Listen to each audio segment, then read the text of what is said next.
მოგესალმებით, ვაგრძელებთ ჩვენს ტრადიციულ პოდკასტებს, წარმოგიდგენთ ვასილ მაღლაფერიძე და მე გიორგი გვიმრაძე და ჩვენი სტუმარი იქნება ჩვენი მეგობარი ქალბატონი ლიანა ჯერვალიძე. ქალბატონი ლიანა, გამარჯობათ, მადლობა ჩვენთან ერთად ხართ. გამარჯობა. ცხადია, საუბრობთ ესე ვთქვათ ირანის გარშემო დატრიალებულ ამბებზე, როცა ჩვენ ამ ვიდეოს წერთ უკვე თითქოს განცხადებულია. ყოველ შემთხვევაში ასე უკვე ვიცით ტრამპის ესე ვთქვათ პოსტი, რომელიც გამოქვეყნდა, სადაც ითქვა იმის შესახებ, რომ ყველამ ორთქლი გამოუშვა და ახლა შეგვიძლია რომ ვთქვათ, რომ რაღაცა მშვიდობა დაისადგურებს, მოუწოდა ყველა მხარეს და თითქოს რაღაცა ასე ვთქვათ ცეცხლის შეწყვეტის პირობებიც კი გააჟღერა. თუმცა აქვე მაინც ვთქვათ ისიც, რომ ჩვენ რასაც მივეჩვიეთ თანამედროვე სოფლიოში, რომ სიტყვა დაკარგაზე. შეიძლება რომ ესე იყოს, იქ ვთქვა, მან ისიც ვთქვა, რომ ლოცულობთ ირანისა და იმისთვის, ხვალ შეიძლება გამოცხადდეს, რომ ან 1 საათის მერე შეიძლება საუბროთ, ისევ გამოცხადდეს, რომ და ასე შემდეგ. სიტყვams ეს უნდა ვიცოდეთ, რომ შეიძლება რაც არასდროს არ ქონდა დიდი ფასი დიდ პოლიტიკაში, მაგრამ ახლა ძალიან გამჭვირვალეთ და ბავშვური მიამიტობით კი ბატონო, მაგის თქვა მინდოდა, რომ ბავშვური მიამიტობით ყველა ამბობს იმას, რაც ენაზე მოადგება იმ დილით. მაგის თქვა მინდოდა, რომ იმედი მაქვს, სანამ ჩვენ დავდებთ ამ ვიდეოს, ეს მოცემულობა შენ არ ჩუნდება, თქო და არ შეიცვლება. და უცებ ესე იგი ყველაფერი თხადავგელი ერთად ზოვს, არაფერი არ მოხდარა ეს ამდენი. ეს რაღაცა ესე თითქოს არაფერი და მადლობაც კი გადაუხადა, რომ წინასწარ და ყველა ესეთი არის მაღალი შეგდებით და მოკლედ მეგოდი სტრატეგიული მეგობრები არიან. მოკლედ მოდი ესე გავაკეთოთ. ანუ ეს არის მოცემულობა ამ წუთის მონაცემებით, როცა ჩვენ ამ პოდკასტს მაგრამ მართლაც არ ვიცით რა იქნება იმ დროს როცა გამოქვეყნდება. აქედან გამომდინარე უფრო საინტერესოა ის უფრო დიდი სურათის დანახვა, თუ რამ შეიძლება, რამ გამოიწვია ეს პროცესი, ანუ რა ინტერესები შეიძლება ამოძრავებდეს ერთს, მეორეს, მესამეს ამ შემთხვევაში. და შესაბამისად აი ამ იდეის გაგება, ამ დიდი სურათის დანახვა, ჩემი აზრით უფრო თვალნათლივს გახდის, რამდენად მყარი შეიძლება იყოს ტრამპის სიტყვები მშვიდობასთან დაკავშირებით, თუ უნდა ველოდოთ სხვა ტიპის განვითარებას, ხო? მე ესე ვფიქრობ, ანუ თუ ის ინტერესები, რომელზეც ჩვენ წარმოდგენა გვაქვს, რომ არსებობს და ისინი მართლა თქვა თუ არსებობენ, ამ შემთხვევაში ამ სიტყვებს, პოსტებს სოციალურ მედიაში ისე დიდი მნიშვნელობა აღარ აქვს, მნიშვნელოვანია ამ ინტერესებიდან გამომდინარე, როგორ იმოქმედებენ ესე თუ ის სახელმწიფოები. მოდი პირველ რიგში თქვენი შეფასება, რა არის ის დიდი სურათი, რომლიდან გამომდინარეც ამერიკის ეს ქცევა, ამერიკის ეს ჩართულობა, ესე ვთქვათ, დაბომბვა ირანის ბირთვული პროგრამისა იყო განპირობებული. მე ვფიქრობ, ფართო სურათს თუ შევხედავთ, ვითარება არის ასეთი. არ არის დღეს ზე სახელმწიფო, რომელსაც შეუძლია დამოუკიდებლად სხვათა ინტერესების გათვალისწინების გარეშე ძალიან დიდი და სერიოზული გადაწყვეტილებები მიიღოს საერთაშორისო არენაზე. არის ამერიკის შეერთებული შტატები, რომელიც აი ამ მოვლენებიდან თუ ლოგიკას შევხედავთ, როგორ ვითარდებოდა ახლო აღმოსავლეთში მოვლენები, თulis თავს ვალდებულად რომ გაითვალისწინოს სხვათა ინტერესები რეგიონში. ეს აღარ არის 2003 წელი, როდესაც ახლო აღმოსავლეთის პერეფორმატირება დაიწყო ერაყის კამპანიით. დღეს ფაქტობრივად ირანი მივიდა ბირთვული გამდიდრების ისეთ მდგომარეობაში, რომელიც ზე სახელმწიფოებს აღარ აძლევდათ იმის საშუალებას, რომ ამ უმნიშვნელოვანეს სატრანსპორტო არტერიაზე კრიტიკულად მნიშვნელოვანი გავლენა მოეხდინათ. ამიტომ ყველას ინტერესი იყო, რომ არ მომხდარიყო ირანის მხრიდან ბირთვული იარაღის ქონა, იმიტომ რომ ეს გამოიწვევდა დომინოს ეფექტს. საუდის არაბეთიც, თურქეთიც ვიცით რომ სამოქალაქო ბირთვულ რეაქტორებს აშენებინებს რუსეთს და აქედან გამომდინარე ბირთვულ კლუბში შესვლა თავისთავად ნიშნავს იმას, რომ შენ როგორც სახელმწიფოს გაქვს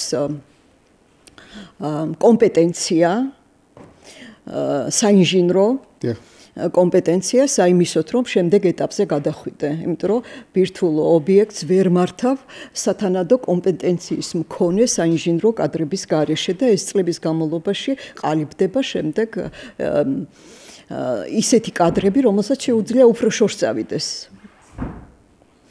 ბირთვულის კუთხით. ამიტომ მე ვფიქრობ, რომ ვერც დასავლეთი, ვერც ჩინეთი და მით უმეტეს ვერც რუსეთი ამ მიმართულებით დამოუკიდებელ და ყოვლისმომცველ გადაწყვეტილებებს ვერ მიიღებდა და შეიძლება ისრაელს ქონოდა სხვა განზრახვაც, ან ყოფილიყო გეგმა 2-იც.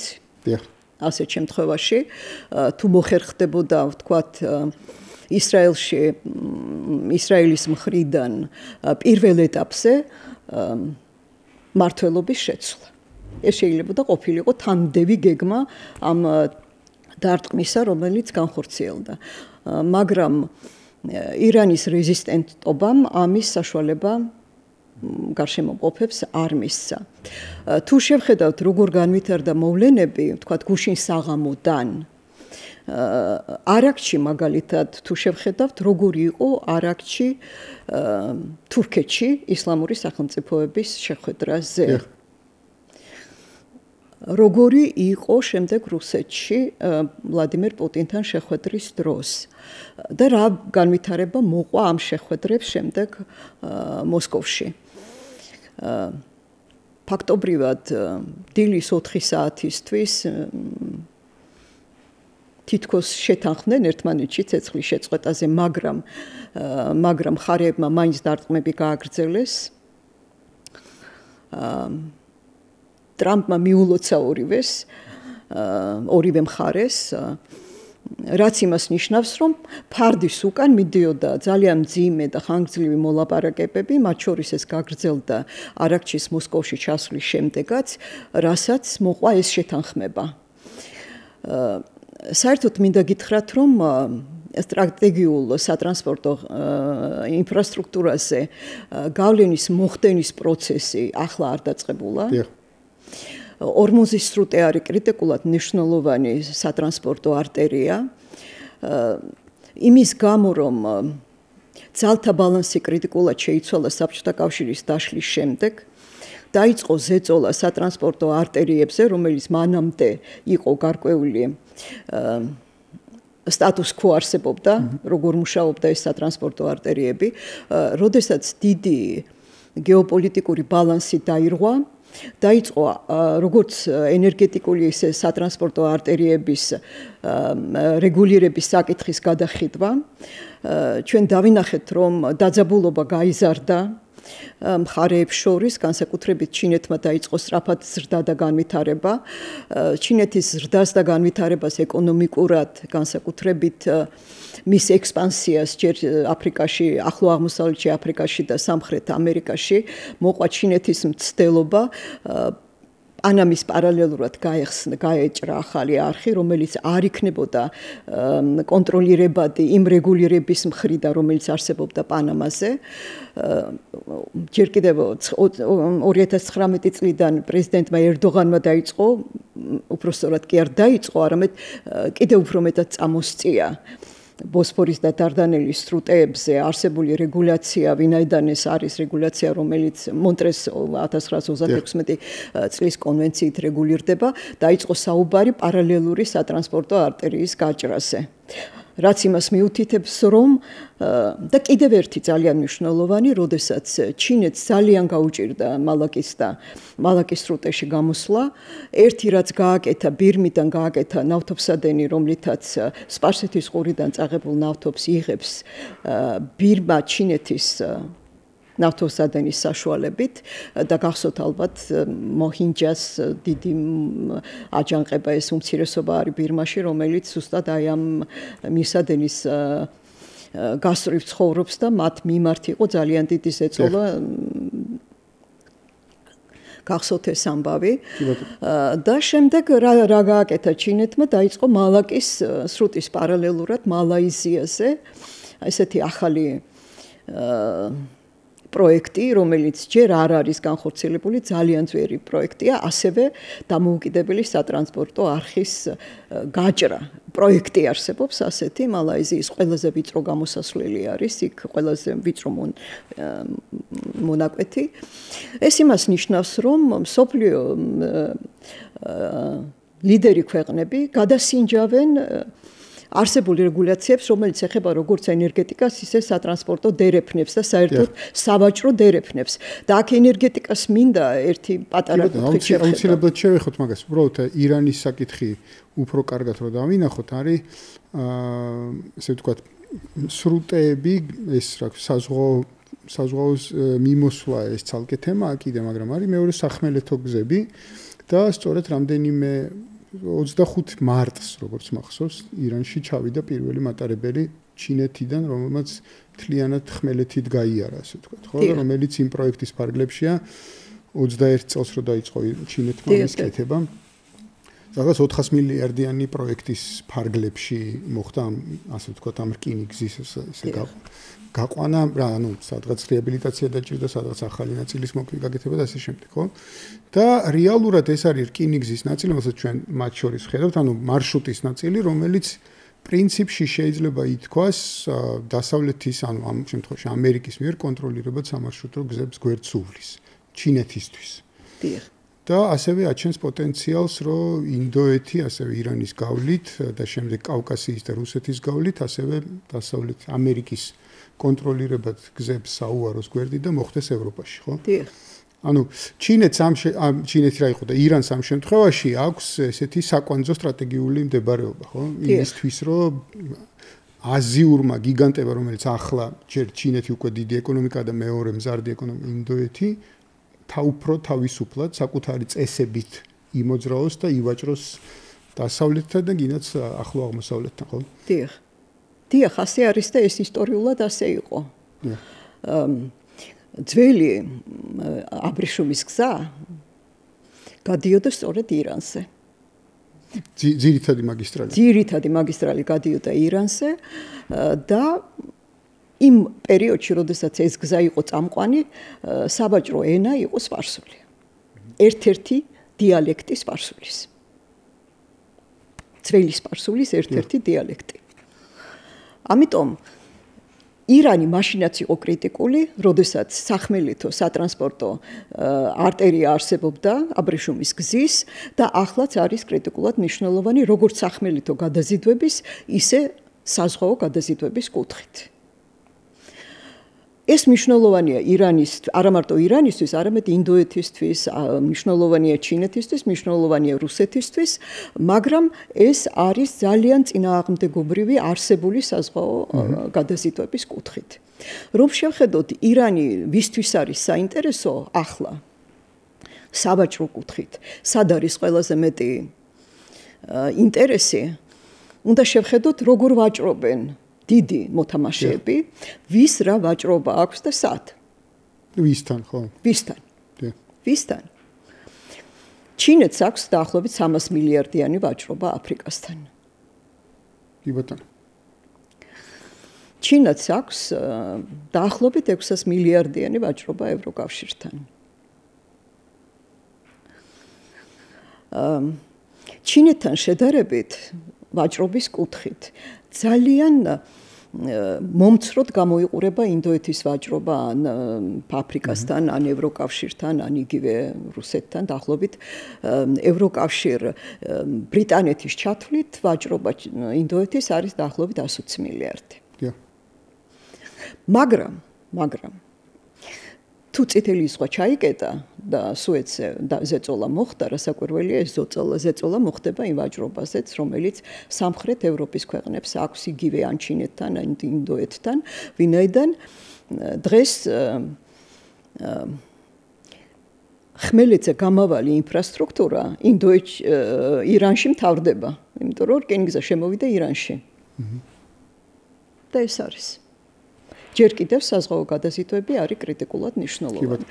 მაგრამ მარტო ინდოეთის მიმართულება არ მუშაობს. ახლა ჩინეთი რომ რკინიგზას აკეთებს, ვთქვათ, ირანში, პარალელურად რკინიგზას აკეთებს ავღანეთი პაკისტანის გავლით. გვადარის სპორტი, რომელიც არის პაკისტანის სპორტი, გაცილებით წინ არის წასული განვითარების კუთხით, ვიდრე თქვათ იგივე ჩაბაჰარის სპორტი, რომელიც ჩაბაჰარს თუ აჩვენებ, ჩაბაჰარი არის სპორტი, რომელიც ორმუზის სრუტის მიღმა არის. ორმუზის სრუტის აქეთ პირდაპირ გამოდის ინდოეთის ოკეანეზე და გაითვალისწინეს ირანმა, ცენტრალურმა აზიამ, ვინც ამ პროექტის უკან დგას, რომ ორმუზის სრუტე თუ ჩაიკეტებოდა, თქვათ ეს ჩაბაჰარის სპორტი, რომელიც ინდოეთს უნდა განევითარებინა, ძირითადი ინდოეთის ინტერესი იყო. ესე იგი რკინიგზა, რომელიც მოდის თურქმენეთიდან, კვეთს მთელს ირანს და ჩამოდის ჩაბაჰარის სპორტში. ეს იყო ინდოეთის ინდური პროექტი. ამიტომ ირანი არის კრიტიკულად მნიშვნელოვანი ქვეყანა იმისთვის, რომ ან სახმელეთო და ან საზღვაო გადაზიდვები იყოს შეუფერხებელი, უსაფრთხო დიდი მოთამაშეებისთვის, განსაკუთრებით იმ შემთხვევაში, თუ წითელი ზღვის პრობლემა გაღრმავდა და იქ ხედავთ, რომ სუეციც არის გარკვეული, ესე იგი ირანის მიმართ უზეწოლა გაგრძელდა, იქ შეიძლება ჰუსიტებმა განავითარონ ის სამხედრო ოპერაციები, რომელსაც ახორციელებდნენ აქამდე და დარტყმის ქვეშ დააყენონ სამხრეთ ევროპის ქვეყნების მომარაგება. აი ეხლა რუკაზე არის კიდე ერთი ელემენტი, ანუ ეს არის რუსეთის თემა არ გვიხსენებია ჯერ, რომელიც ერთი რო კასპიაზე გადაზიდვები ირანიდან, რომელიც ბანდარაბასის სპორტიდან, მუმბაის სპორტს უკავშირდება და ასევე კი სარკინიგზო პროექტი, რომელიც ასევე არსებობს ჯერ რა პროცესში არ ვიცით, მაგრამ ისე ვთქვათ, აზერბაიჯანის საზღვრიდან ირანის შუაგულისკენ, ასე ვთქვათ. ასტარიდან უფრო აქეთ სამხრეთისკენ, ხო? რომელიც ასევე რუსეთს და ამ ბანდარაბას პირდაპირ სარკინიგზო მაგისტრალით აკავშირებს პეტერბურგამდე, რომელსაც ზოგჯერ არ ვიცი შეიძლება გაზვიადებული წარმოდგენა, მაგრამ სუეცის ძალიან სერიოზულ ალტერნატივად განიხილავენ ხოლმე. დიახ, განიხილება ეს ჩრდილოეთ ევროპისთვის, ვინაიდან სატესტო გადაზიდვები ირანმა, უკაცრავად ინდოეთმა და რუსეთმა კასპიაზე ირანის გავლით დაიწყეს რამდენიმე წლის წინ და ფინეთშიც კი ჩავიდა ტვირთი. ეს საინტერესო არის ჩრდილოეთ ევროპისთვის, ვინაიდან შემოდის ტვირთი რკინიგზით, მაგრამ ეს უფრო საინტერესო არის სახმელეთო რკინიგზით, ვიდრე უშუალოდ კასპიაზე. რატომ? იმიტომ რომ სამხრეთ ნაწილი კასპიის არის ღრმა და ჩრდილოეთი ნაწილი ასტრახანი და იქ არის ძალიან თავთხელი. ამიტომ იქ დიდი საკონტეინერო გადაზიდვები ვერ განხორციელდება. ამიტომ ისევ რკინიგზა არის წამყვანი ამ მხრივ. ეს რკინიგზა არსებობს თურქმენეთი, ყაზახეთი, თურქმენეთი, ირანის გავლით. რკინიგზა ჯერ არ არის აზერბაიჯანის გავლით და ეს ჯერ კიდევ პროექტია. აქ უნდა შევხედოთ, როგორი არის სავაჭრო მდგომარეობა რუსეთსა და ირანს შორის დაახლოებით 5 მილიარდი არის ჯერჯერობით. რუსეთსა და აფრიკის ქვეყნებს შორის არის დაახლოებით 23-24 მილიარდი და ამ ვაჭრობას ბოსფორის და დარდანელის საშუალებით ახორციელებს, იგივე კარგი პოზიციები აქვს რუსეთს ჩრდილოეთ აფრიკის ქვეყნებთან და იქიდან ახორციელებს როგორც ჩანს ამ გადაზიდვებს, ამიტომ რუსეთისთვის ეს რკინიგზა არის მნიშვნელოვანი, მაგრამ ამ ეტაპზე ეს არ არის ისეთი კრიტიკული, როგორც იმ სანქციების ფონზე, რომ ევროპასთან ვაჭრობა ცოტა შეფერხებული მდგომარეობა. მე ამ შემთხვევაში ვფიქრობდი აფრიკასთან ვაჭრობის კუთხით. და ჯერ აღმოსავლეთ აფრიკის რეგიონში რუსეთი არ არის ფეხმოკიდებული ჯერჯერობით ყოველ შემთხვევაში. ძირითადად საჰელის ქვეყნების ცენტრალურ ნაწილში არის რუსეთის ინტერესები კონცენტრირებული. ამიტომ რუსეთისთვის ეს რკინიგზა არის პოტენციურად მნიშვნელოვანი სამომავლოდ დამოკიდებული იქიდან, როგორ განვითარდება ვაჭრობა ევრაზიულ გაერთიანებასა და ირანს შორის, როგორ განვითარდება რუსეთის ვაჭრობა იგივე სამხრეთ აღმოსავლეთ აზიასთან, რომელიც არის, მაგრამ სამხრეთ აღმოსავლეთ აზიასთან ვაჭრობა ძირითადად მიმდინარეობს ვლადივოსტოკიდან მალაკის აღმოსავლეთით ქვეყნებთან. ამიტომ რუსეთისთვის ეს არის მხოლოდ ევრაზიულ კავშირ რუსეთის ვაჭრობა ირანთან მიმართებაში. კი ბატონო.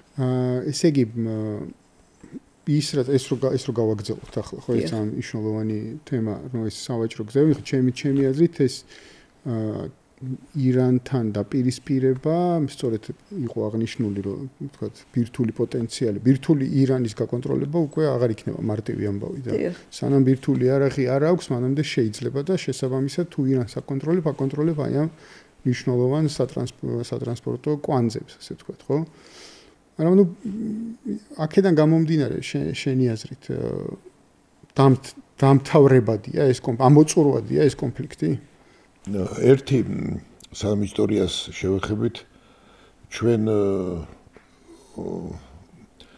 მგმართებს ჩვენი მდგომარეობიდან და ჩვენი ინტერესიდან გამომდინარე ძალიან ინტენსიურად დაფიქრება და ანალიზი ჩვენ გარშემო მიმდინარე პრობლემების რა ჩვენ გვაკლია რეალურად რო ვთქვათ ეს ერთი გამოძახილია რომ ჩვენ დიდხანს საგარეო პოლიტიკა არ გვეხებოდა და შედა ვიყავით ქართული კულტურით ასე შემდეგ არც თავისი პრობლემებით და თავის მიღწევებით და დღეს მოყვება გარკვეული რომანტიზება არა და ეს არ არის მარტო ანალიზის და ეს კონკრეტულ ცოდნას მოითხოვს აი მაგალითად თამბოლიან რასაც საუბრობს ამის გაგება ითხოვს კონკრეტულ ცოდნას და ეს არის აუცილებლობა ისეთივე როგორც ამინს ვიგებთ ჩვენ ყოველდღე და გვაინტერესებს დაგეგმა და იქაც შეიძლება ბოლომდე ვერ ხედავდეთ ისე უნდა ვიცოდეთ ეს ამბები რა ინტერესებით რეალებს ჩვენ გარშემო იმიტომ რომ ამაზე ჩვენი კეთილდღეობა და მოკიდებული ჩვენი უსაფრთხოება და მოკიდებული და არა ჩვენ სურვილებს იმიტომ რომ ჩვენ როგორ ვიტყვით რომ მე 3 დღის მერე მზე მინდა თუ წვიმა მინდა ეს ასე არ მოხდება არც ყველა ყვირილით და ცივილკივილით ეს ძალიან მნიშვნელოვანია ამ თვალსაზრისით ჩვენ ძალიან დავიხიეთ უკან ხა მე უბრუნდები ხოლმე ცოდნის თვალსაზრისით ჩვენ მაგალითად ქონდა ძალიან ძლიერი აღმოსავლეთ ცოდნეობის სკოლა ქონდა ძალიან ძლიერი რომელმაც აბადიო ნახეთასაც არის სპეციალისტები რა იმის გადმონაშთით ვარ ჩვენ ახლა და ძალიან ძლიერი ირანისტიკა ქონდა ძალიან ძლიერი თურქოლოგია აღმოსავლეთი ეს საბჭოთა კავშირი მეტი ჩვენ ამ თვალებით იყურებოდა კი ბატონო და ეს კონკრეტული ცოდნა ეს ცოდნა რა არის კონკრეტული ადამიანები არიან რომელიც ისანახე ირანი ეს არის ვალდებული ვარ ჩვენ ეს ვიცოდეთ იმიტომ რომ ჩვენ იმ რეგიონში ვართ ფართო გაგებით რომელიც მუდმივად ერთად მოვიაზრებოდით შეიძლება ვიღაცავს ცალკე ვითარება არ იცოდეს მათ შორის რომელიღაც სენატორმა შეიძლება წარმოდგენა არ ქონდეს რამდენი მილიონია იმიტომ რომ დიდი პატრიოტიზმის მიუხედავად ის სენატორი ჭანჭიკია იმ ლობისტური ორგანიზაციების რომელიც სენატორი არის მართლა იმაზე თითის დამჭერი და მეტი იქ არაფერი არ არის და მას თავის ფუნქცია ამიტომ ჩვენ კი ერთი ხრი ძალიან ჟღერც ეს სენატორი მაგრამ ნუ მე მას არ მოეთხოვება და არ იცის მეტი უფრო თავისუფლადაც მოქმედებს რომ ეს არ იცის აი ჩვენ ცოტა სხვა ვითარებაში ვართ იმიტომ რომ ეს ძალიან კონკრეტულად არის ჩვენ უსაფრთხოებასთან კავშირში ხა ირანზე რო გითხრათ ირანი სადაც იშხება და დიდი მიხედვა არ ჭირდება ამას რომ აი ცენტრში არის ეს სახელმწიფო მოგწონს ეს არ მოგწონს აი მოვლენათა ცენტრში არის და იქნების გარეშე უფრო სწორედ ამიტომაც არის ეს ერთი უძველესი სახელმწიფოა დედამიწაზე აქ შეიძლება იცნობოდა ეთნიკური შვერილობა იქით მაგრამ თითქოს ბუნებამ აი გეოპოლიტიკა რა არის გეოპოლიტიკა რეალობას ეფუძნება გეოპოლიტიკა ვერ დაეფუძნება რაღაც სურვილს და გდება თუ ვიღაცის ცალკეულ ნიჭიერებას ეს ხანძლივ ვადაში უნდა იყოს მოთხოვნად აი ცენტრში აქ მუდმივად იყოს სახელმწიფო და ეს სახელმწიფო მუდმივად იყო წინააღმდეგობაში და წინააღმდეგობის კერა იყო თუ გადაერჩევთ მათ შორის დასავლეთთან და შევთხოვით არა რომ დაიწყეს ესე იგი მაკედონელი რომი ეს არ არის ჩვენთვის მარტო ისტორია და მარტო კი ბატონო ეს ჩვენ ისტორია კიდაც მაკედონელის გმირობა ეს ცალკე ამბავია აღმოფრენა მაგრამ რა იყო ეს დიდი შეჯახების მიზეზი რომელიც უგრძელდებოდა ეხლა ხერა შეესაქმე ჩვენ ვაკეთ ამბობდით გზისთვის არის მე მგონი რასაკურველი არ ომები ხდება გზებისთვის და რესურსებისთვის კი ბატონო ძველად ნავთობი არ იყო ისეთი მნიშვნელოვანი, მაგრამ იყო გზა და ვაჭრობა. თუ ვაჭრობას აბრეშუმი იყო თუ არა თუ ვაჭრობას თუ ვაჭრობას ფლობდი, შედიყავი ძლიერი. ჩვენ სხვადასხვა შორის აქცენტი გვაქვს ომებზე. ომი თავისთავად იყო, ნუ ჯარისკაცი იქ რაღაცა ქვამს მოიპარავდა და რაღაცა შერჩებოდა, ხო, რა ჭინჭი. ეს არა ომს არ მოქონდა მოგება მოქონდა ომის შედეგად დაკავებულ ტერიტორიებზე აბრეშუმის გზის გაკონტროლებას. ეს არის მარტივი, ეს უნდა ჩვენ მოვიაზროთ. არა, როდესაც საქართველოს წინააღმდეგ მიდიოდა ომები, ჩვენ უნდა ვიცოდეთ, ეს გლობალური როცა სერიოზულობები მიდიოდა ძარცვას არ გულისხმობ ლეკიანობას და ასე შემდეგ, თუმცა ისიც შეიძლება გამოძახილი ყოფილიყო, ეს იყო გლობალური გეოპოლიტიკური ძვრების შედეგი. რომ გაკონტროლებული ყოფილიყო გზები. აქ ჩვენ ვიცოდეთ საძარცვავად კი არ მოდიოდა და ეს მეორადი და მესამედი რაღაცა იყო, ჯარისკაცი რაღაცა შერჩებოდა, ეს ყოველთვის ესე ქალაქში შევიდოდნენ 3 დღე და ასე შემდეგ. მაგრამ აი რატომ იყო დატვირთული, რატო იყო თებურლეგი, რატო ესეოდა საქართველოს, ეს იყო გზების პრობლემა. ეს ჩვენ ვიცოდეთ. რომ დავინახოთ რომ თებურლეგმა სხვადასხვა რუსეთისკენ რო ილაშქრა, გადაწვა ყველაფერი გზები. ახლა ირანთან მოვალთ, გადაწვა ყველაფერი ქალაქები, იმიტომ და ეს გზა გაკონტროლებული ყოფილიყო. ირანის გზა, ირანი იყო ცენტრალური გზა და საქართველოს კი ხელი შემშლელი იყო იქ, იმიტომ რომ გვერდითა გზა იყო. ანუ ირანი არის ცენტრალური სიტუაცია. ეხლა ჩვენ რო შორს არ წავიდეთ, ირანის გაკონტროლება ყოველთვის იყო ძალიან მნიშვნელოვანი, რომ რაც შესაძლებლობა იყო ძლიერთაბად ქვეყნისათვის. დღეს ამას დავარქვათ ადრე იყო რომი ასე შემდეგ ასე დღეს ასე ბირთვული კლუბი ახსენეთ. ეს არის დღეს ბირთვული კლუბი. რასაკურველია დედამიწაზე. სამეული ახლა ის ორი არ ითვლება ის. ბირთვული კლუბის ორი წევრი იმ 5-დან არ ითვლება. ხო, მაგრამ აი როგორ არის იცი? შემადგენელია მერტის. მოკლედ დღეს არ იყო რასაკურველია ყველაფერი ყველა სახელმწიფო თანასწორია ოფიციალურად საერთაშორისო, მაგრამ არიან თანასწორთა შორის თანასწორები. ახლა ჩვენ ხო თანდათან მივეჩვიოთ აქ პოდკასტი იძლევა ვით საშუალება ჩვენ არა ვართ დიპლომატები რომ ესე ვთქვათ ბაფთები გავიკეთოთ შავი და ვილაპარაკოთ ისე რომ ვერავინ ვერ გაიგოს ჩვენი საუბრის შინაარსი ხო დიდი პატივისცემის მიუხედავად ამ პროფესიისა ამ პროფესიას ეს თანსდევს და სხვადასხვა დიპლომატიური საუბარიც კი შემოვიდა იმის სინონიმად რომ ადამიანი საუბრობს და ვერ გაიგებ რა უნდა და უნდა ამოხსნა და რას გულისხმობ ამაში რომ ეს გაერო სიამლიშ ხო ფიქციაა და თქვა ეს საერთაშორისო სამართალდა იმართება რეალისტური ზუსტად აი რეალისტური რა არის ჩვენ ახლა საუბრობთ მაგალითად ისტორიას რო ვიცოდეთ რომ ირანის გაკონტროლება აგერ ისტორიისთვის არაფერი არ არის 50 თუ 70 წლის წინ ირანში მოხდა ცნობილი გადატრიალება და ჩვენ თორსა გადატრიალებაზე საუბრობთ გვაგონდება თქვათ ისლამისტური რევოლუცია და შახის ასე შემდეგ მაგრამ შახამდე მოხდა ძალიან მნიშვნელოვანი რამ აბსოლუტურად ჩვეულებრივად ეს სახელმწიფო და რაღაც გარკვეულად გავს დღევანდელ ვითარებას როდესაც ირანმა უთხრა რომ საკუთარი ნავთობზე იყო და თუმცა იქ ნავთობი იყო წინაპრაზე თუმცა შეიძლება ნავთობის უკან სწორედ გზებიც იყო და იქ უამრავი სხვა ფაქტორი იყო მოკლედ ირანმა გამოაცხადა გარკვეული პერიოდი 20-იანი საუკუნის დასაწყისიდან ირანი იყო მეორე მესამე ხარისხოვანი სახელმწიფო რომელიც იყო თოჯინა დიდი სახელმწიფოების ხელში ოდნავ გაიფხაკუნა მეორე მსოფლიო ომის დროს და თქვა რომ მე რაღაცნაირად სიმპათიები გამოხატა გერმანელების მიმართ და არც კითხეს ისე იმ წუთში შეიყვანეს ინგლისმა და საბჭოთა კავშირმა ჯარები და იმას ამოარტყეს ამ შახის მამას ამოარტყეს ისაც ამოარტყეს და რაღაც ფეგოდი საფრანგეთში დაასრულა ცხოვრება და საერთოდ იყო გაუქმებაზე ამ ქვეყნის და მერე დასვეს ეს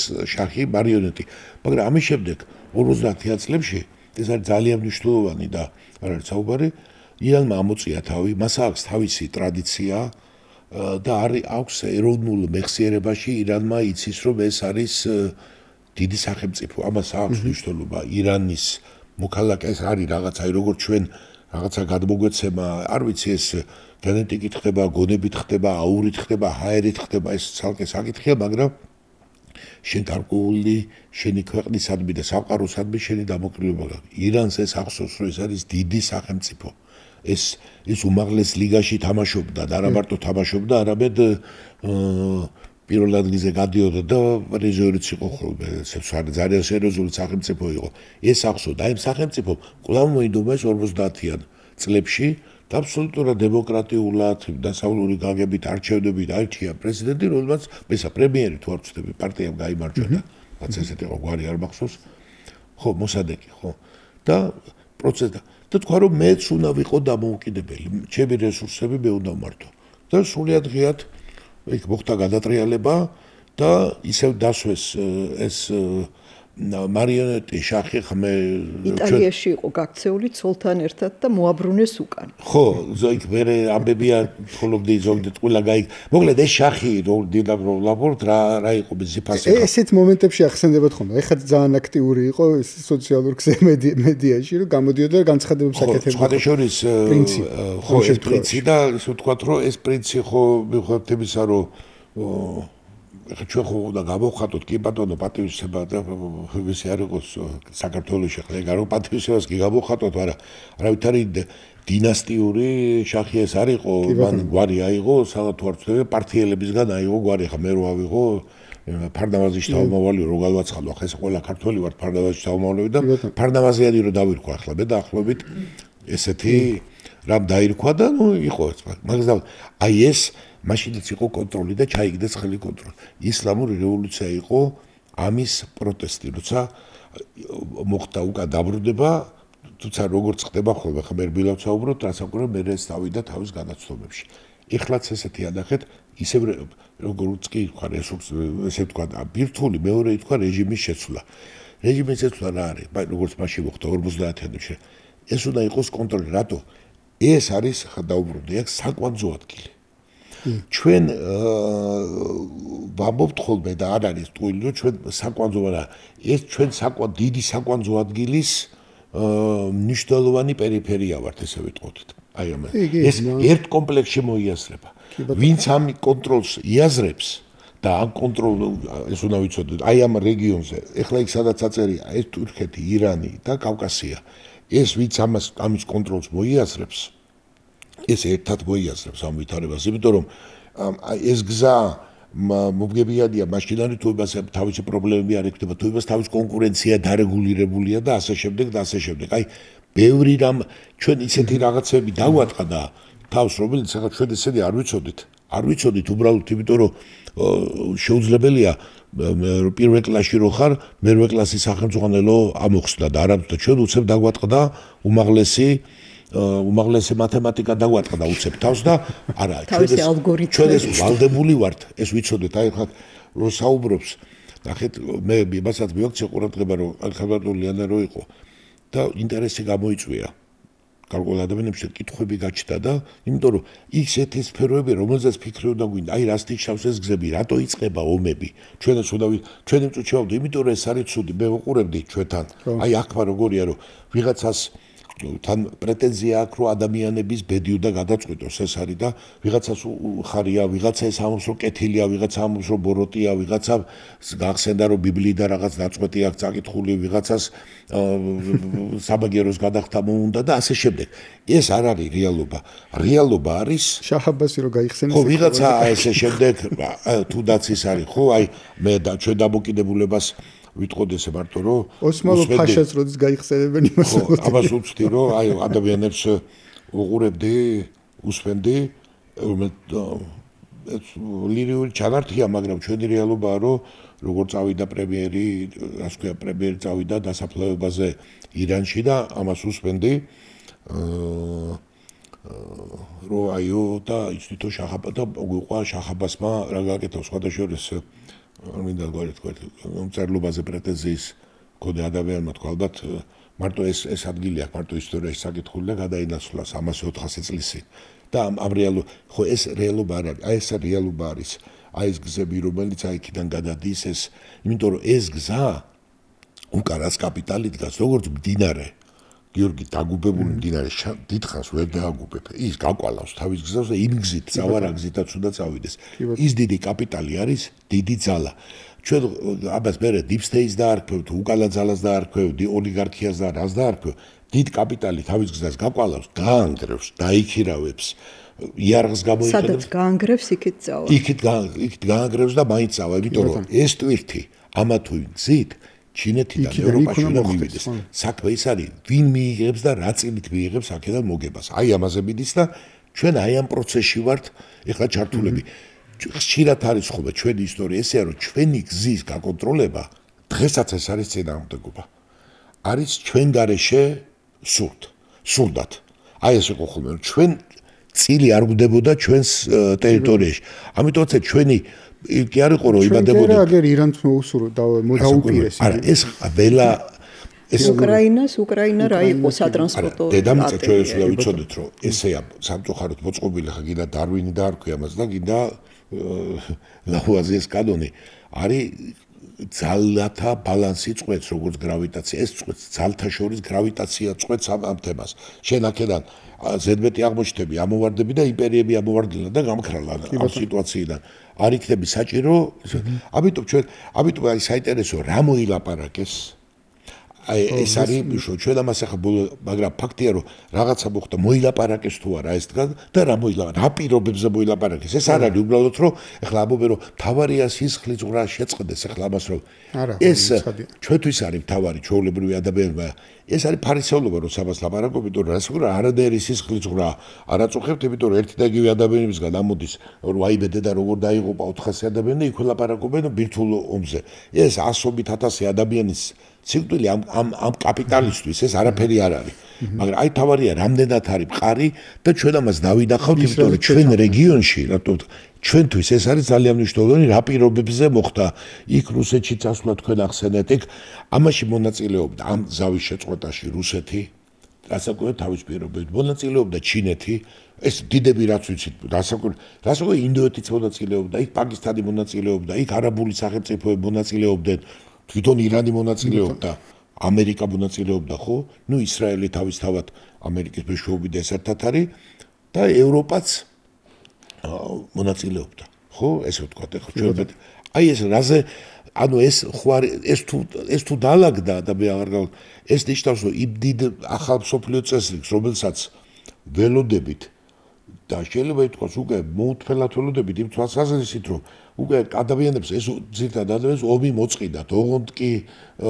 კი უკვე მშვიდობა დამყარდეს ნუ აღარ ჩივიან ახლა ვის როგორ ჯიბეში გადავა ეს კაპიტალი თითქოს თანდათან მივდივართ ამ მისკენ ხო ეს ნიშნავს რომ თუ დაალაგება დაიწყო ამ ფაზლმა ამის შემდეგ დაიწყებს ესე იგი უკრაინა უფრო სწრაფად დაალაგდება დაგვირდით თითქმის რაც ეს ამბავი დაიწყო უკრაინა არავის აღარ ახსოვს და იქ თითქმის არავის აი ამოვარდა საერთოდ და აქაც კი უცებ ეს ამოვარდა თუმე რა იოლია ყურადღების გადატანა ეს ერთი და მეორე იქ პროცესები მიმდინარეობს და ახლა იქ დაიწყება დაალაგება იმიტომ რომ თუ დაალაგებაში გადავედით აი მე უნდა ვეძებოთ და დავინახოთ ჩვენი ადგილი რა არის აი დიდ დაალაგებაში ეს არის ჩვენთვის უმთავრესი პრობლემა ხო ესე იგი თქვენ წეგან ახსენეთ ჰორმუზის სრუტე დიახ და პრინციპში ეს ერთ-ერთი მნიშვნელოვანი ადგილია, საიდანაც ნავთობის, ასე ვთქვათ, ენერგორესურსების გატანა ხდება და 25% მოდის მსოფლიო ნავთობის ტრანზიტების, ხო? 25%. ხო. არა, მეტი. ხო, მე ეს მოვისმინეს. თუმცა ნავთობის გარდა ის სხვა ტვირთებიც არის. ხო, რა თქმა უნდა, მან ნავთობი ერთ-ერთი მთავარია და როგორც კი ითქვა იმაზე, რომ ნავთობის გაზი თხევადი გაზი გადის 35%. ძალიან დიდი არის.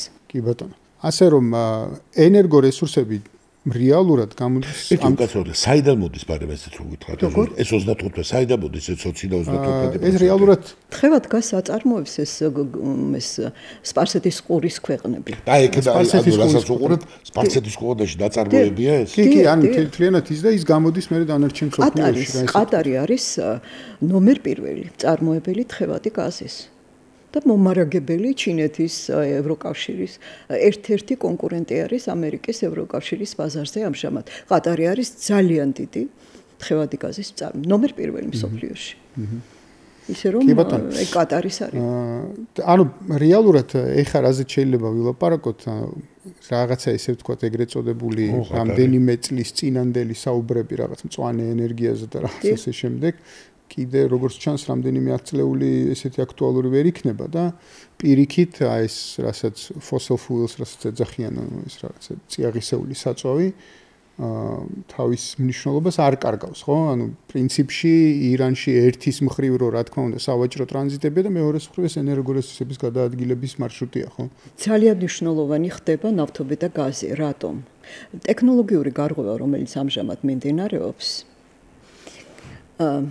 ხელოვნური ინტელექტის კუთხით, ნებისმიერი სხვა კუთხით, ძალიან დიდი ენერგიას, ძალიან დიდი რაოდენობით ელექტროენერგიის მოხმარებას გულისხმობს. ელექტროენერგიის მოხმარება გაიზრდება კატასტროფულად. ელექტროენერგია მზეზე ნაწარმოები და ქარზე კარგია, მაგრამ ეს არ არის სტაბილური ელექტროენერგია, რომელმაც ასეთი ტექნოლოგიური პროცესი შეიძლება ასაზრდოს, ის უნდა იყოს მუდმივ დენზე, ყოველგვარი ფლუქტუაციების გარეშე და დიდი რაოდენობით.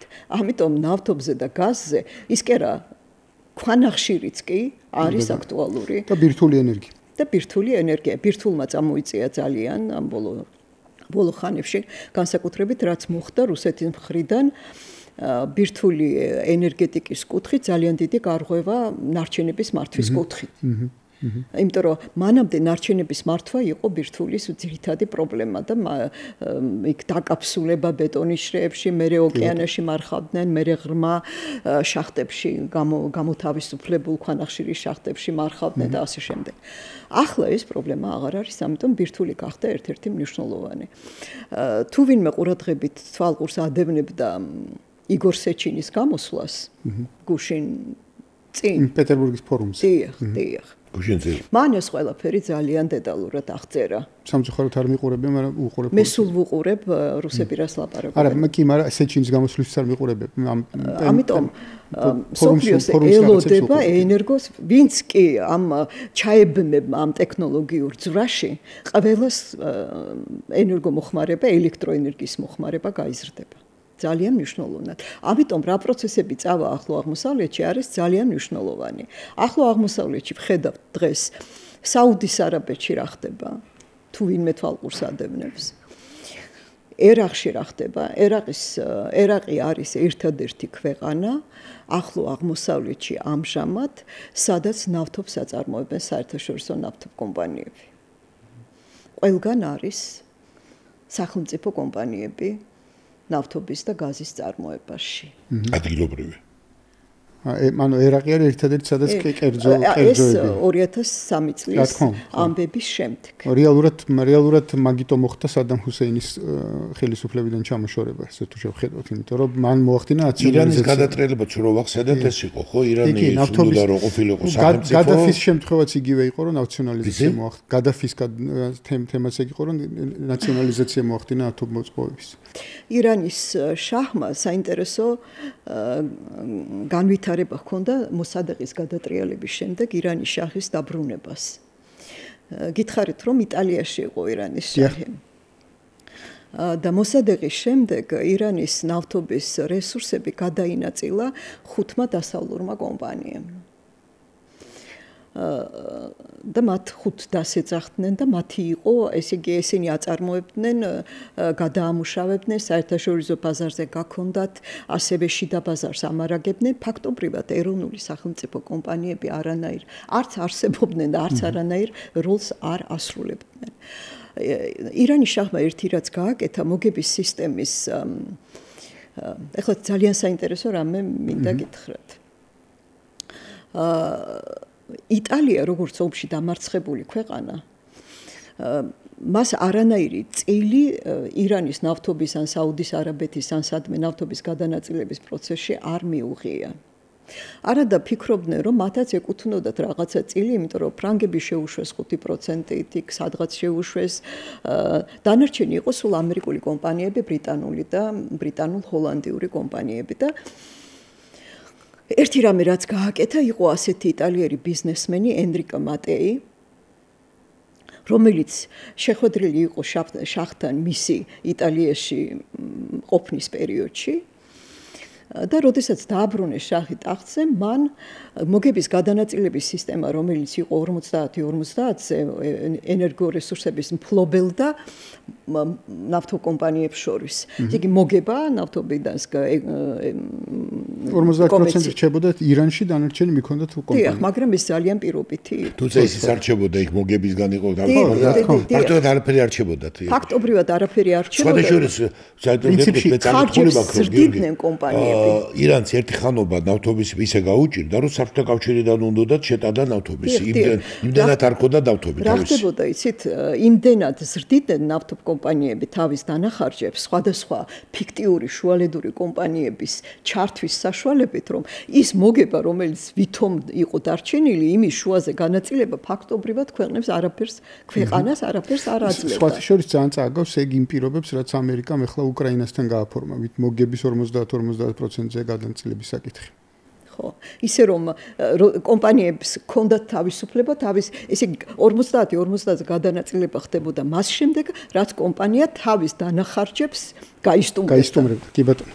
ხო. და ამიტომ რასაც შეიძლება 10 წლეულები დასჭირდებოდა. დიახ, ნამდვილად ესეა და პირველი მოლაპარაკებები სხვათა შორის მინდა გითხრათ, შაჰთან აი ამ ენრიკო მატეიმ დაარღვია ეს 50-50-ზე სისტემა, შაჰს შეუთანხმდა, რომ 25%-ს წავიღებ მე, ხოლო თუ კონცესიაში მონაწილეობაში უფლებას მომცემ. და სინამდვილეში აი ენრიკო მატეიმ, ენი რომ არის კომპანია ახლა იტალიური, შექმნა ენრიკო მატეიმ ეს კომპანია და იტალია ჩართო ირანში ნავთობის ბიზნესში და ეს იყო ძალიან დიდი გარღვევა, იმიტომ რომ ამ 75-25%-იან გადანაწილებას მე დომინეს ეფექტი მოყვა და არავის აღარ უნდოდა 50-50-ზე, რომელიც ისედაც არ მუშაობდა და ამას მოყვა მე მთელი განვითარება, რომელსაც ახლო აღმოსავლეთის ნავთობის ნაციონალიზაცია მოყვა 1973 წლის კრიზისის შემდეგ.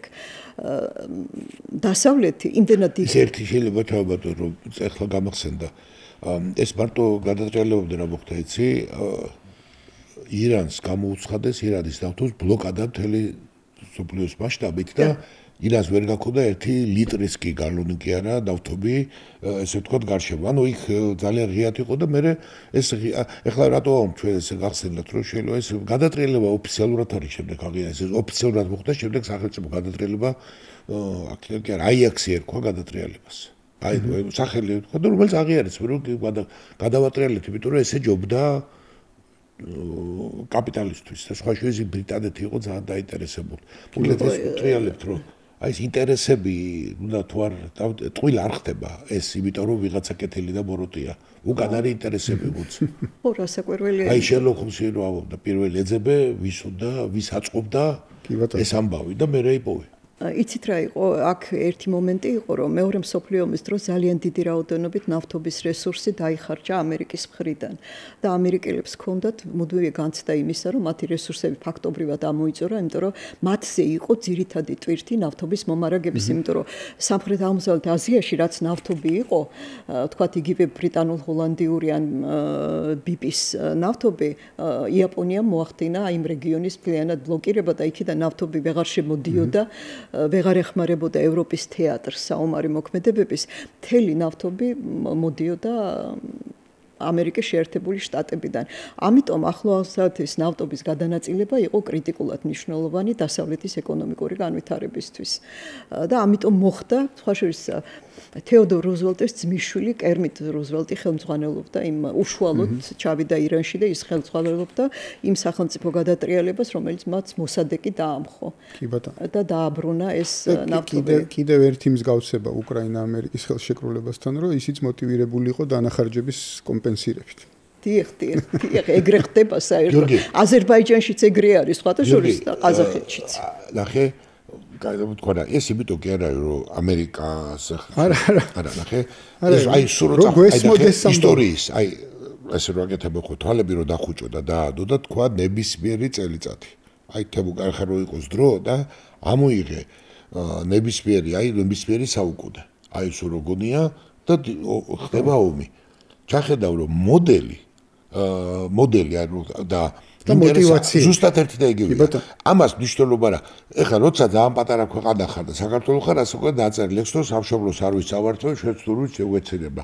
ეს კი პატარა ქვეყანა რო ხარ, ეს ამაზო სკოლაში შეგიძლია ასწავლო, მაგრამ სოფლიო იმართება იმპერიებით, იმპერიები კიდე არის უკან იმპერიები რატო იქმნება? არის კაპიტალის ინტერესი და ამიტომ იქმნება ამას ჭირდება რომ რაც უფრო დიდი იმპერიაა, მით უფრო თავის საგადასახადო სისტემაა, უფრო დიდი მოგებაა და იმპერიას არ შეუძლია რომ არ გაფართოვდეს ეს ბუნებრივი სიტუაცია და დადებითი მოვლენა. ისინი სულ სხვანაირად უყურებ, ჩვენ რომ კრიტიკულად ვამბობთ ხოლმე რომ აი პუტინმა თქვა რომ სადაც ჯარისკაცი დაარგოს, ეს ასე ცხოვრობს ახლა. აბა შეხედე რუკას რა მომდენარი და მას სხვა საშუალებაც არ აქვს რომ სამხედრო თვალსაზრისით არ იდგეს ის ესეა აი მეომარი ტომია რომ შევხედოთ იმიტომ რომ ამოდენა მენდელეევის რუკას რო იწყება იმაში რა ქვია კამჩატკაზე და ეგერ თავდება და მასაც განიცდია რომ შევიწროვდა დაცვა ხო უნდა მაგრამ ყველა იმპერია ესე მოქმედებდა ესე მოქმედებდა თავის დროზე აი ასურეთი რო იყო ნებისმიერ დაადე ამით მოქმედებდა და რუსის მოქმედებდა მაშინ ავტომი არ იყო სხვა რესურსი იყო რა მშობა კი პიმპილი იყო თუ აბრეშუმი იყო ვაჭრობა ხო იყო აი ეს არის ის ინტერესი ამიტომ ეს ინტერესი მოქმედებს მუდმივად დიახ ანუ უკრაინაც ამის ამბავში იქნება რა თქმა უნდა მაგის ამბავში იმიტომ რომ ძირითად ყველაზე დიდი გაზსადენი გადიოდა უკრაინაზე რომელიც მარტო გაზსადენია 170 მილიარდი კუბური მეტრის გამტარობა შეეძლო უკრაინის ინფრასტრუქტურას. რეალურად ატარებდა 135 მაქსიმუმ 40 გაზ თუ ნავთობს გაზ და ნავთობი 6 მილიონი ბარელი დღეში. ეს იყო უმსხვილესი რკინიგზა კიდევ სხვა რკინიგზის ინფრასტრუქტურა. და ფაქტია რომ ევროპა ჩაეჭრა ეს მთლიანად ბაშორის ჩრდილოეთის ნაკადიც და ეს ხო ეს საკვლევია რომ მთლიანად მოხდა ევროპის იზოლირება და სხვა მიმართულებით და შესაბამისად მისი პოტენციალიც ხო ეგ კიდე ერთი მომენტია რაც აუცილებელია იმიტომ რომ პრინციპში ესეც ანუ ეს ამ პროექტების ესე ვთქვათ შეზღუდვა ამერიკელების მხრიდან და ვთქვათ ჩინეთის ვაჭრობის გაკონტროლება ევროპასთან კიდევ ერთი ელემენტი რომელიც ევროპის ესე ვთქვათ სტრატეგიულ ინტერესში არ უნდა შედიოდეს მაგრამ ისინი ესე დამწკრივდნენ და ყველამ ერთად განაცხადა როგორ სწორად იქცევა ამერიკის შეერთებული შტატები ამ შემთხვევაში ხო ევროპა არის ძალიან ცუდ მდგომარეობაში ამ ენერგომომარაგების კუთხით. უკვე სავაჭრო კუთხით. იმიტომ რომ ეხლა ჩვენ თუ ამას უყურებთ ჩვენი თვალსაჩინარიდან და ჩვენ როგორ სატრანსპორტო დერეფანი როგორ განვითარდება, რამდენ ეხლა ჩვენ იმდენ ტვირს ვერ გავატარებთ, რასაც 40 სრუტე ატარებს ჩვენი საზღვაო სივრციდან გამომდინარე და ჩვენი ტერიტორიული სივრციდან გამომდინარე, მაგრამ ყოველ შემთხვევაში ვაჭრობა თუ არ იქნა ევროკავშირსა და სამხრეთ აღმოსავლეთ აზიას შორის ჩვენ მიმართულებასაც დიდი პოტენციალი არ ექნება. და არც არავის აღარ აინტერესებს. მაგრამ იქნება თუ ცენტრალურ აზიასთან მაინც შეინარჩუნა ევროკავშირმა ინტერესი.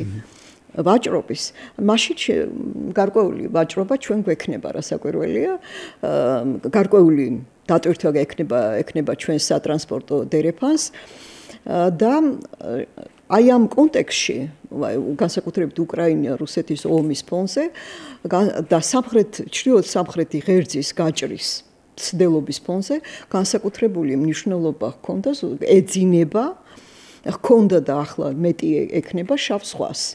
უკრაინის კონფლიქტი მოხდა არა მარტო იმის გამო, რომ დასავლეთ-აღმოსავლეთის დამაკავშირებელი არსებული დერეფანი ჩაჭრილიყო, არამედ იმ იმედიცად, რომ ჩრდილოეთ სამხრეთის ღერძი, რომელიც კასპიაზე განავითარეს რუსებმა, ინდოეთმა, იქ ირანმა, პარალელურად განვითარებულიყო ჩრდილოეთ სამხრეთის ღერძი, რომელიც შავ ზღვაზე ჩამოვიდოდა ბალტიიდან.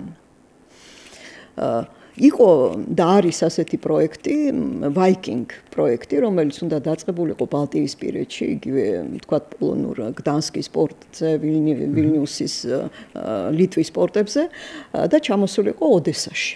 უნდა გამოევლო ამას რასაკვირველია ბელორუსია და ჩამოსულიყო ოდესაში და აი ეს მიმართულებაც ახლა არის ფაქტობრივად ბლოკირებული, იმიტომ რომ არავინ არ იცის ოდესაზე ან უკრაინაზე რა მოხდება და თუ დასავლეთ აღმოსავლეთი გადაიკეტა, ჩრდილოეთ სამხრეთის ის ღერძი, რომელიც შეიძლებოდა და წლები იმუშავეს ამაზე ამერიკამ, ბრიტანეთმა განსაკუთრებით, რომ ეს ღერძი გახსნილიყო და ჯერ უკრაინა-რუსეთის ომი აჩვენებს, რომ ჯერ აქ არანაირი ნათელი არ არის, არანაირი ნათელი არ არის. ირანთან მიმართებაში თუ შეიძლება ერთი რამე მინდა გავიხსენო. ძალიან მნიშვნელოვანი, რაც გარკვეულ ანალოგიას ჩემს წარმოდგენაში ბადებს ირანში აი ახლა განვითარებულ მოვლენებთან მიმართებაში. ეს არის 1973 წლის ნავთობის კრიზისი. როგორ დაიწყო, რა პირობები იყო და რა განვითარება პოვა ამ ამბავმა. ესე იგი, რა იყო, იცით, მთავარი ამოცანა იყო ახლო აღმოსავლეთის ქვეყნების როგორღაც გაერღვიათ ის ბლოკადა, რომელიც იყო ნავთობის კომპანიებისა და მათი წარმოშობის ქვეყნების მხრიდან ამ ქვეყნებთან მიმართებაში. ამოცანა, ისე იგი, ერთის მხრივ დუღდა ახლო აღმოსავლეთი და მიდიოდა მოლაპარაკებები ნავთობ კომპანიებთან არსებული ვითარების შეცვლაზე. ამ მოლაპარაკებებს აწარმოებდა საუდის არაბეთის ენერგეტიკის მინისტრი შეიხი იამანი. მეორეს მხრიდან მიდიოდა სტრატეგიული შეიარაღების შემცირებაზე და კონტროლზე ამერიკის შეერთებულ შტატებსა და რუსეთს შორის. და ამავე დროს მთელი დასავლეთი უცებ აღმოჩნდა ძალიან დამოკიდებული ახლო აღმოსავლეთის ნავთობზე. ევროპაც და ამერიკის შეერთებული შტატებიც. და დაძაბულობამ და კონფრონტაციამ ისეთ ზღვრულ მომენტს მიაღწია, რომ იცით ალბათ ისტორიაში იომ-კიპურის ომი როგორ განვითარდა 6 ოქტომბერს როგორ დაიწყო და აქ საინტერესო არის ამერიკის შეერთებული შტატების პრეზიდენტი აღმოჩნდა დილემის წინაშე. მის მაგიდაზე იყო ორი კონვერტი. ერთში გოლდა მეიერის თხოვდა სასტრაფოდ შეიარაღებას, იმიტომ რომ ყოველი მხრიდან ისრაელს შემოუტიეს არაბულმა ქვეყნებმა. სასტრაფო შეიარაღების გარეშე ისრაელის კონფლიქტი დაცემა იყო გარდუვალი. და მეორე კონვერტი იყო ნავთობ კომპანიების, რომ თუ ახლა ისრაელს დაეხმარებით, ჩვენ ფაქტობრივად კარგავთ ყველაფერს ახლო აღმოსავლეთში. ეს დილემა იდგა მაშინ პრეზიდენტის წინაშე და რა გააკეთეს იმისთვის რომ ახლო აღმოსავლეთის ქვეყნები არ გაღიზიანებულიყვნენ იტალიის სამხედრო ბაზებიდან დაიძრა შეიარაღებით დატვირთული ამერიკული თვითმფრინავები იმ იმედით რომ ღამე მოხდებოდა მათი დაჯდომა აეროპორტებში და ისრაელის აეროპორტებში და განტვირთვა მაგრამ ქარიშხალი ამოვარდა ხმელთაშუა ზღვაში და თვითმფრინავები თავისი ნიშნებით, კუთვნილების ნიშნებით ზიან ამინჩი დაეშნენ ისრაელის აეროპორტებში. და ყველა არაბულმა ქვეყნებმა დაინახეს, რომ აგერ შეიარაღება მიაწოდეს და ჩვენს წინააღმდეგ არიან განწყობილი ის ქვეყნები, რომლებიც ჩვენზე არიან მთლიანად დამოკიდებული თავისი ეკონომიკური განვითარების კუთხით. ამას მოყვა ზუსტად შემდეგ ეს ომი ძალიან გაღრმავდა დიდ კონფლიქტში გადაიზარდა ისრაელმა შეიარაღება მიიღო და არაბული ძალები რომლებიც უკვე გამარჯვებას ეიმობდნენ ლამის შეუტია ისე რომ სინაის ნახევარკუნძულზე გადავიდა იქით და ეგვიპტეს შეუტია და ამ დროს რა ხდება საბჭოთა კავშირის სამხედრო გემები ბირთვული იარაღით გამოდიან ბოსფორის და დარდანელის სრუტეში. და პარალელურად კოსიგინი ჩადის და ხვდება ანვარ სადაც, რომელიც ამ დროს ეგვიპტის მმართველი არის. და ფაქტობრივად ორი ბანაკი აღმოჩნდა, მაშინაც აღმოჩნდა ბირთვული დაპირისპირების წინაშე. და მაშინ ამერიკამაც უკან დაიხია საბჭოთა კავშირმაც 2 დღე იყო მაშინ კოსიგინი ანვარ სადათთან და არწმუნებდა რომ მოლაპარაკებებზე წასვლა იყო საჭირო და შემდეგ მხარეები უკან დაიხიეს შეთანხმდნენ სინაი დაიბრუნა მაშინ ეგვიპტემ 6 დღიანი ომის შემდეგ სინაი ისრაელს ჰქონდა ოკუპირებული გოლანი ვერ დაიბრუნა სირიამ ვერც აღმოსავლეთი იერუსალიმი ვერ დაიბრუნა იორდანიამ რომელსაც ჰქონდა დაკარგული 6 დღიანი ომის დროს მაგრამ ბირთვულმა დაპირისპირებამ მხარეები დააშორიშორა. ერთი რაც იყო რომ ეგვიპტემ ნამდვილად სინაი დაიბრუნა და დასავლეთმა დაკარგა ნავთობზე კონტროლი. მთელს ახლო აღმოსავლეთში მოხდა ნავთობის რესურსების ნაციონალიზაცია ყველგან. ყველა ქვეყანაში ირანის ჩათვლით.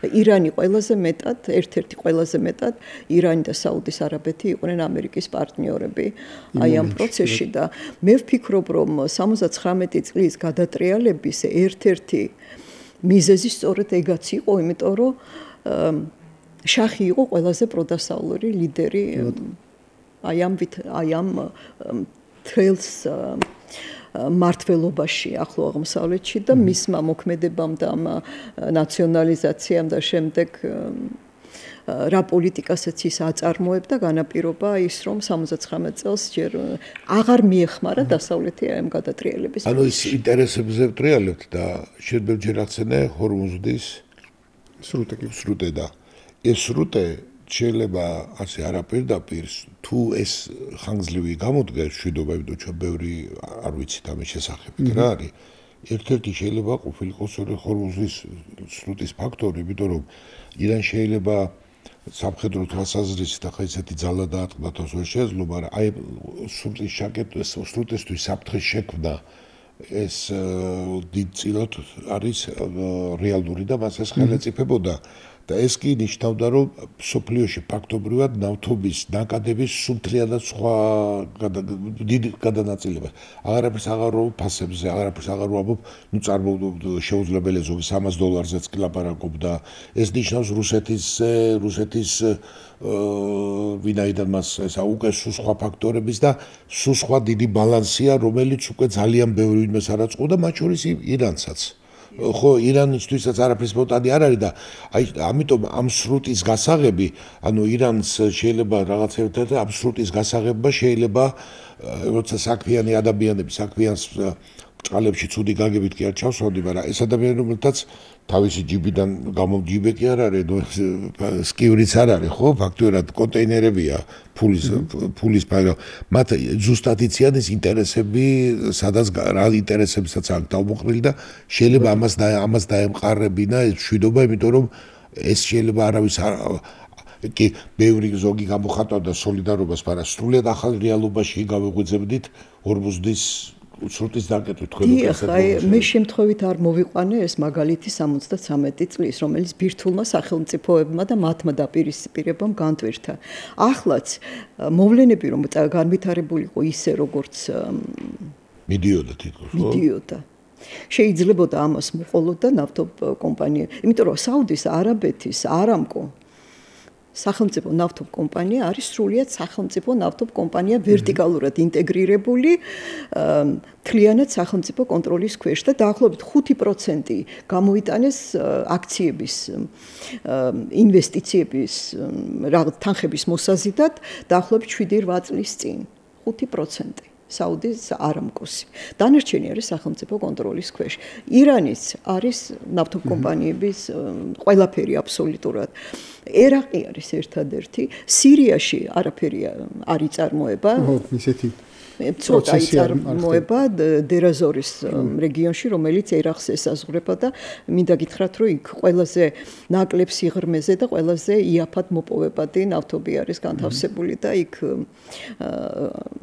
ფურთები და ამერიკელები არიან ამერიკული ბაზა ზუსტად იქ არის ამერიკელი სამხედროები ზუსტად იქ არიან განთავსებული ისე რომ მოვლენები რომ წასულიყო იმ სცენარით რომელიც შეიძლებოდა რომ განვითარებულიყო შეიძლება ამას მოყოლო და დომინოს ეფექტით ნავთობის დენაციონალიზაცია ვთქვათ რომ ეგ სცენარი ჯერ კიდევ ჩემი აზრით მოხსნილი არ არის იმიტომ რომ თუ ინტერესები ის არის რომ ეს ტრანზიტები იყოს გაკონტროლებული ამ ტრანზიტების გაკონტროლება მშვიდობით უბრალოდ შეუძლებელია ამბავი ამ წუთის ხო ეგ მინუსია მაგრამ პლუსი არის ის რომ დიდ ინტერესებს სწორად ვიდა გაგებულა დიდ ინტერესებს არ აქვს არც მორალი და არც ემოცია. აქვს მარტო მშრალი ინტერესი. ამიტომ ის რომ გუში რაკეტა ფეთქდებოდა და დღეს ეს თავისთავად არარეალური არ არის, რომ აი 3 საათზე შეიძლება რაკეტები გაფრენილიყო და 4 საათზე მერთან დალოცოს ირანი და ისრაელი, ეს სრულიად რეალურია. თუ დავთვლით და შენ ამდენს იგებ, მე ამდენს ვიგებ, შენ ამდენს იგებ, მე ამდენს ვიგებ, მაშინ ეს გვაწყობს და თუ აღმოჩნდება და აი შეიძლება ისე გამოდიოდეს რომ რაც ხალხური არ მძადა რაც არ რეალობაა რომ თუ ეს სრუტეც ჩაიკეტებოდა დიდ ნავთობს დიდი საფრთხები ადგებოდა და ახლა უნავთობ სოფლიო არ დარჩებოდა ეს საბოლოოდ ფასზე გადავიდოდა თუმცა ვიღაცების ეს მთელი 20% 25%-ის ამბავი ეს არის ნიშნავს მთელი ეკონომიკის უკუღმა დაყენებას ხო ეს არ არის 100 ლარი მაგ და 25 ლარი დავკარგე ეს არის ძალიან დიდი რამ და ეს ნიშნავს ძალიან დომინოს პრინციპით არა მარტო მთელი ქვეყნების უმძიმეს მდგომარეობაში ჩავარდნას და მათ შორის ეს სამხედრო ვითარებაზეც აისახებოდა გავლენებზე აისახებოდა და ასე შემდეგ. ეხლა ის რთულია ჩვენ ამის ყველა ერთად ამ კალეიდოსკოპს ერთად ჩვენ მოვხვრით თავს. ერთი რამის დამატება მინდა. რა არის იცით? ორმუზის სრუტიდან ძირითადად მარაგდება ჩინეთი და სამხრეთ აღმოსავლეთი აზია. მას შემდეგ რაც ამერიკამ გარღვევა ტექნოლოგიური გარღვევა გააკეთა არატრადიციული ფიქალის ნავთობის და გაზის წარმოებაში და გახდა უმნიშვნელოვანესი ექსპორტიორი. ევროპაში ახლა თხევად გაზს შეიტანს, ნავთობს შეიტანს და ჩაანაცვლა რუსული. ვიცით რომ ჩაანაცვლა რუსული. ამიტომ შეიქმნა სიტუაცია როგორიც იყო, თქვათ პირველ და მეორე მსოფლიო ომების შუაში, რომ და განმავლობაში მეორე მსოფლიო ომის, როდესაც ამერიკა იყო ძირითადი მიმწოდებელი ევროპისთვის ნავთობის. მაშინ გაზი არ იყო, გაზი მოგვიანებით წამოვიდა. და შეიქმნა როგორი სიტუაცია იცით რომ ეხლა ამერიკა ამარაგებს ევროპას მას შემდეგ რაც რუსეთი ჩაიხსნა და ახლო აღმოსავლეთი მიმმული არის ჩინეთზე და სამხრეთ აღმოსავლეთ აზიაზე თუ არ ჩათვლით კატარს რომლის თხევადი გაზი შედის სუეციდან და როცა სუეცი პრობლემა არის აფრიკის კონტინენტს უვლის და ისე მიდის და ეს ძვირდება კიდევ უფრო მეტად და ასე შემდეგ ესე იგი თქვენ რომ გინდოდეთ ჩინეთის დასუსტება და ჩინეთს უშუალოდ ვერ უპირისპირდებოდეთ პრობლემას სად გაუჩენდეთ რა თქმა უნდა ირანში და იმ ტერიტორიაზე იმ სივრცეში საიდანაც ის ენერგორესურსებს იღებს ხო მართალია ამიტომ ეს პრობლემა ჩემი აზრით რაც ირანის მიმართ წარმოიშვა იყო ერთის მხრივ ის რომ გამდიდრებული ურანი რაც იყო როგორღაც იქიდან გამოეტანათ და მეეჭვი მაქვს რომ თუმცა მაგ გამდიდრებულ ურანსაც იგი ის მიზანი აქვს ანუ საბოლოო მიზანს ემსახურება რომ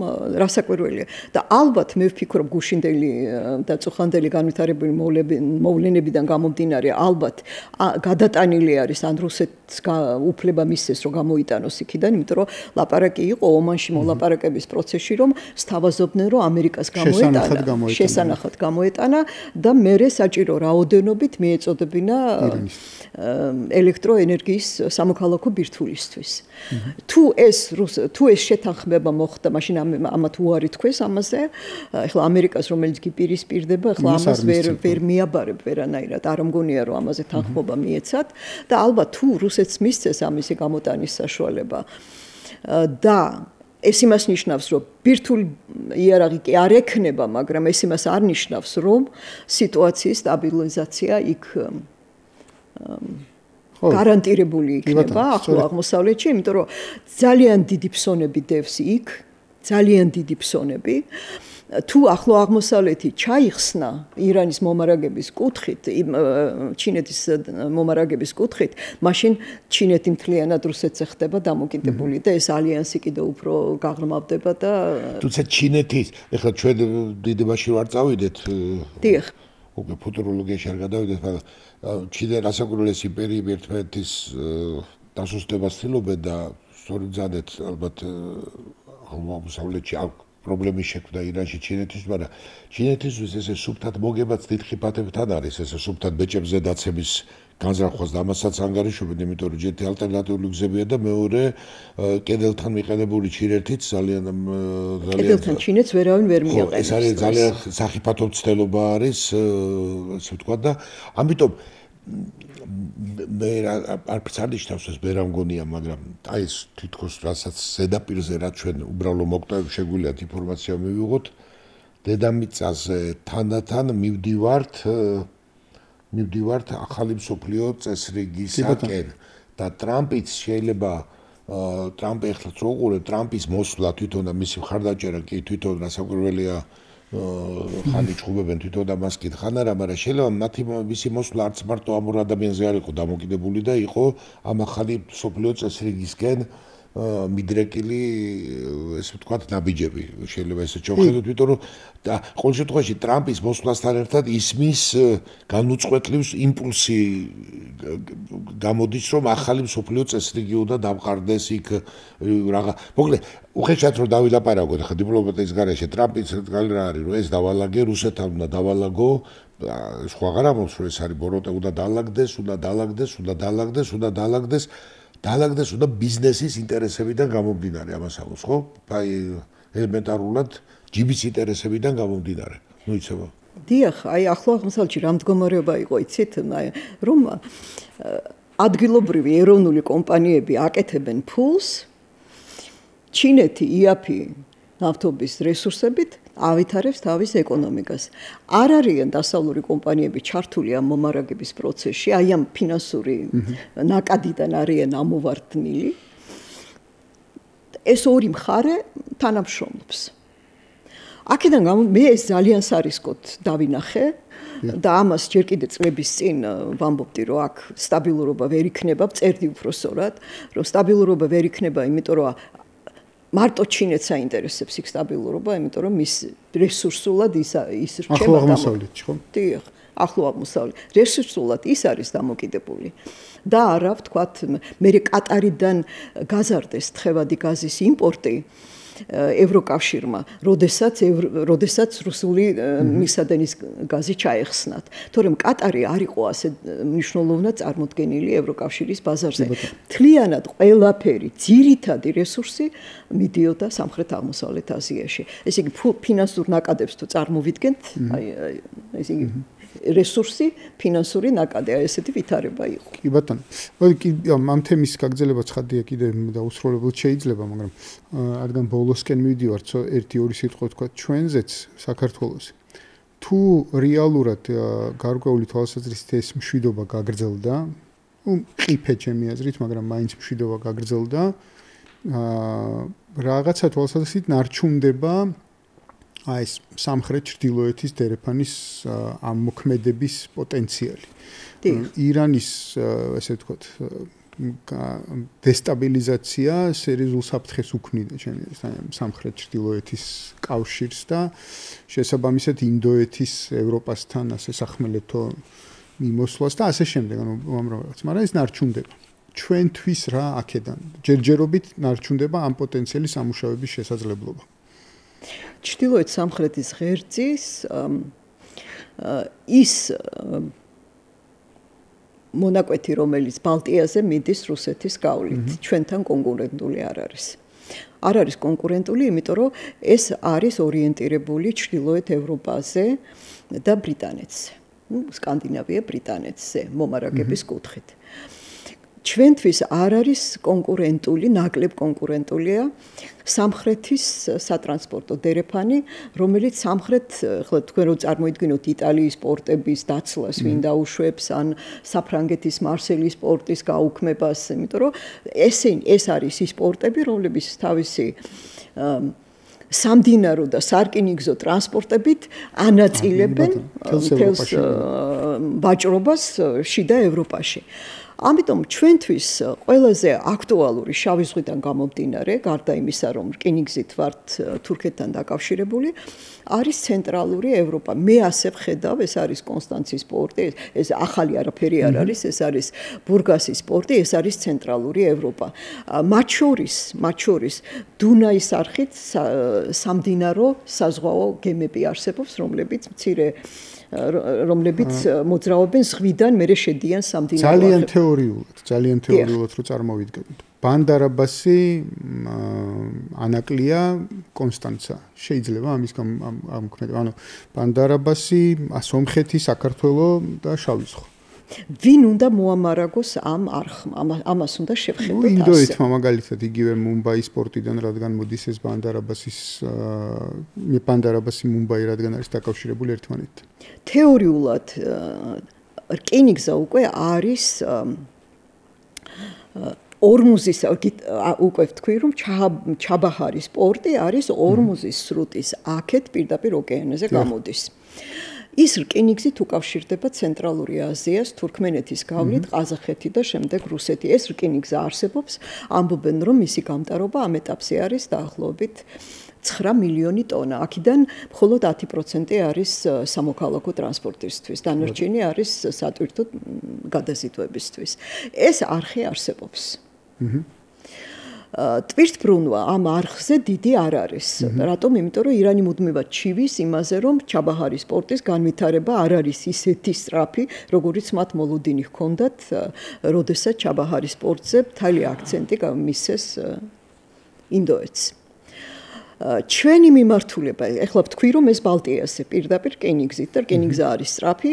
კი ბატონო. და ადის ბალტიაზე და ბალტიიდან მერე შეიძლება მისი გადანაწილება დანარჩენ ჩრდილოეთ ევროპაში და ბრიტანეთში და სკანდინავიაში.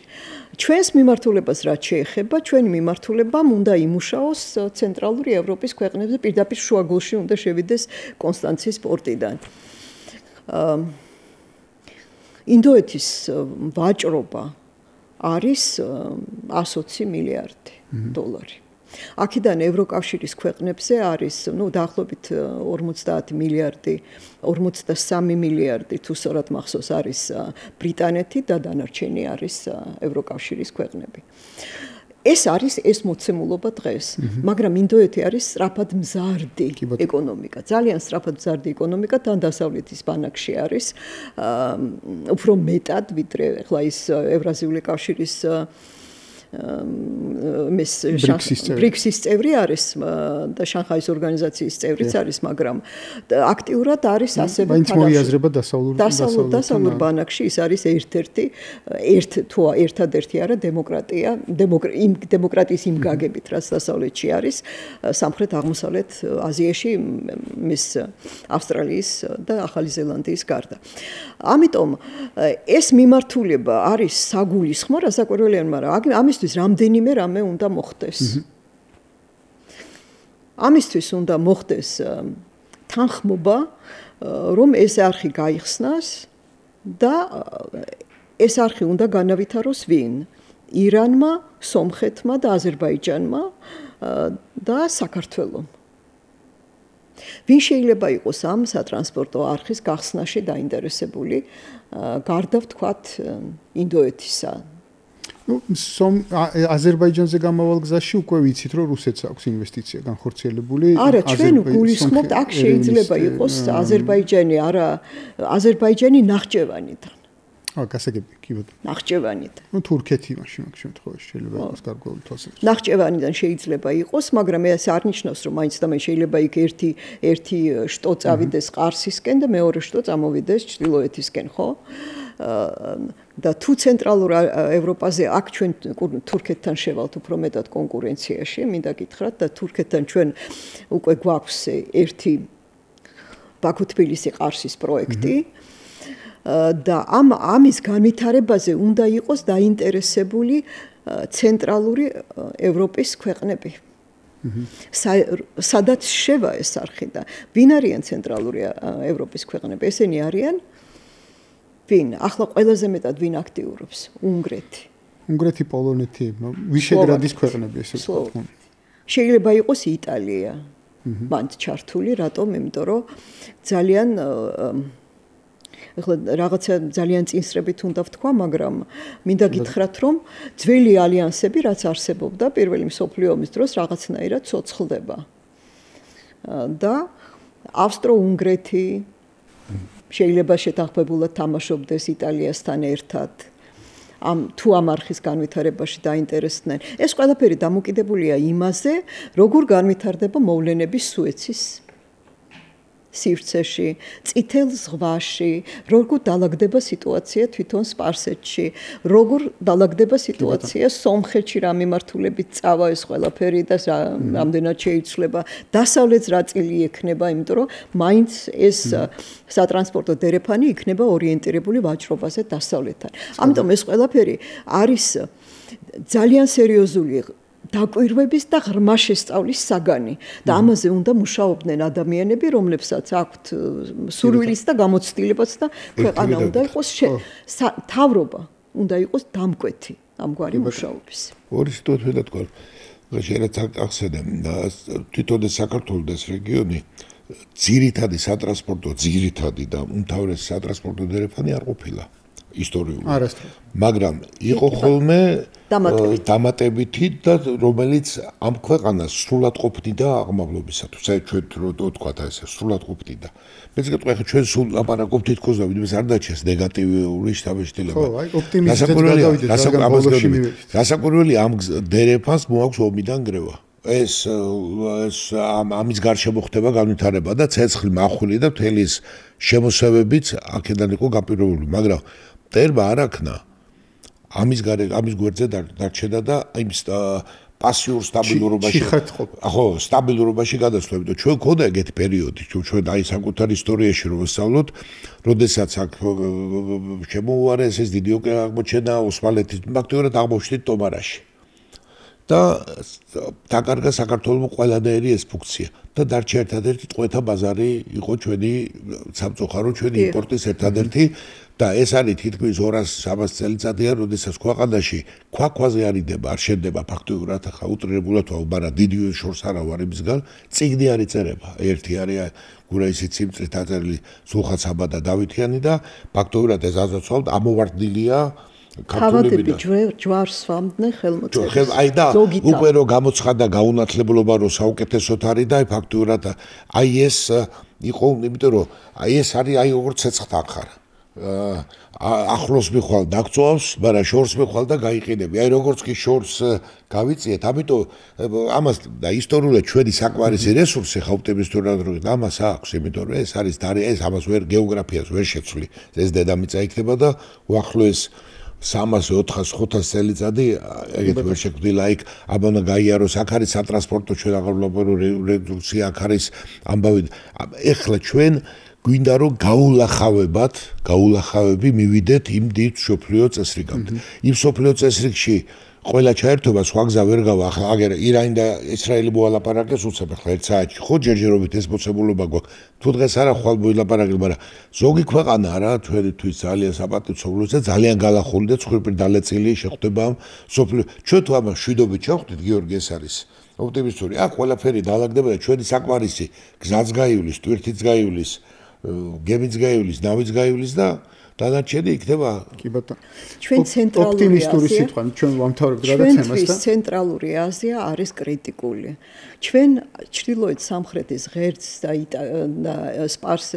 ირანის სომხეთის ამ ღერძზე მხოლოდ დაკვირვება შეგვიძლია და ინტელექტუალური მუშაობა როგორ დაალაგდება ეს სიტუაცია ინდოეთთან ერთად თვალყური უნდა ვადევნოთ აუცილებლად საქმის კურსში უნდა ვიყოთ რომ სათანადო რეაგირება მოვახდინოთ მაგრამ ამ ეტაპზე ცენტრალური აზიისთვის ჩვენ ვართ კრიტიკული დასავლეთთან ვაჭრობის კუთხით და ეს ვაჭრობა თანდათან გაიზრდება რატომ იმიტომ რომ ნავთობი დაჭირდებათ, გაზით შეიძლება დაჭირდეთ აქედან ბევრი მენდელეევის ტაბულაში არსებული ელემენტი, რაც უზბეკეთშიც არის და ყაზახეთშიც არის და სხვაგანაც ბევრგან არის, ეს ყველაფერი საჭიროება. ევროპა თუ ეკონომიკურად თლად არ ჩამოიშალა და მან განვითარება შეძლო, ყველაფერი ეს ევროპას დაჭირდება. ისე გაისად ეს დარიელისის შევა ძალაში, რომელიც სასაკვირველია გლობალურიც არ არის, მაგრამ უკვე ბევრ რამეს გამოაჩენს, რომელიც უკვე ზამთარშიც გახდის რეგიონული დონის მარშრუტი ხო ჩვენ ესეთი რეგიონი და ძალიან მნიშვნელოვნად გაზდის ამ თემას ჩვენ რაც ნაკლებად დავუპირისპირდებით არ უნდა დავუპირისპირდეთ დიდ მოთამაშეებს ჩვენ უნდა მივყვეთ იმ მოძრაობას რომელიც განვითარდება მოვაჭრე მხარეებს შორის და თავი ავარიდოთ კრიტიკულ დაპირისპირებას ჩვენ მათ უნდა ვისწავლოთ პრაგმატიზმი დიახ, ნამდვილად. ისინი არიან ასე ვთქვა, პრაგმატული სახელმწიფო. ძალიან ისეთი პრაგმატული და ჩვენ უნდა დავიწეროთ, დავაწერდით ყველგან, რომ საქართველოს აქვს, არ გვინდა მეგობრობაზე, რომ საქართველოს აქვს თავის მარადიული ინტერესები. იმ ცნობილი პირველი მას მოხსნიდი, მაინც რომ ვინმეს არ ეწყინოს. ჩვენს გვაქვს ჩვენი 1000-ლოვანი გამოცდილება და ზურგის ტვინი. მაგრამ აი საქართველოს აქვს მარადიული ინტერესი. აი მარადიული ინტერესებით უნდა ვიმოქმედოთ პრაქტიკულად და ძალიან ცივი კი არა. კი ბატონო. გონივრული გონები თუ დავიმოქმედოთ, ცივი ხდება ტერს. ძალიან ფრთხილად, გონივრულად და დაფიქრებით. კი ბატონო, მადლობა ამ განხილვისთვის, სტუმრობისთვის. წარმატებებს გისურვებთ და დაგემშვიდობებით შევხვდებით ერთმანეთს უკვე შემდეგ პოდკასტში.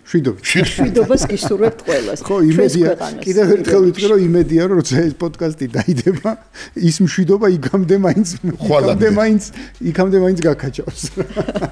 და მოიცადეთ ну, ბეს გაფრთხილება, რომ ძლიერად ისრაელის თავდაცვის მინისტრმა ქვეყნის თავდაცვის ძალებს დაავალა ძლიერად უპასუხოს ირანის მიერ ცეცხლის შეწყვეტის შესახებ. ნუ ეხლა ეს. კარგი. ვიცით. ხო.